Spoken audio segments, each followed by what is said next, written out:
هوشمند اعتصاب کنیم. اعتصابات در جایی است که قدرت ما در آنجا قرار دارد. فراموش نکنید این ما هستیم که تعیین می‌کنیم که کار خود را به کسی بدهیم یا آن را از کسی پس بگیریم.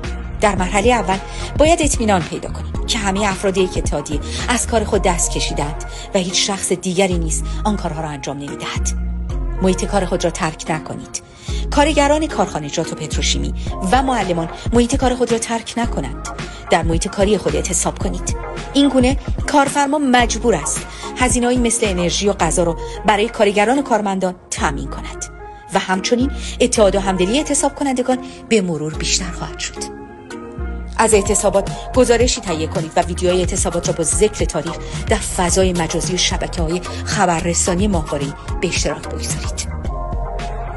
در شعارهای اعتصاباتی از دیگر اصناف و اقشار جامعه بخواهید به اعتصابات سراسری بپیوندند.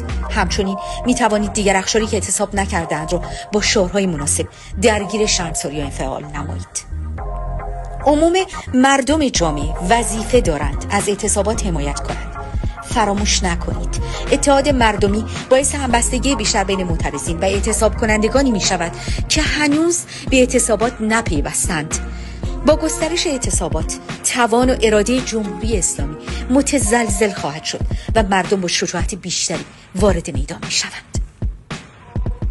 فعالان مجازی وظیفه دارند در طوفان‌های توییتری صدای اعتصاب کنندگان را به جامعه بین‌الملل برسانند و شجاعت اعتصاب کنندگان را به قدرت‌های دنیا نشان دهند. بیاد داشته باشید با تداوم اعتصابات حکومت ضعیف‌تر خواهد شد و مردم دلگرم و قوی‌تر به صورت جمعیت‌های میلیونی وارد خیابان می‌شوند.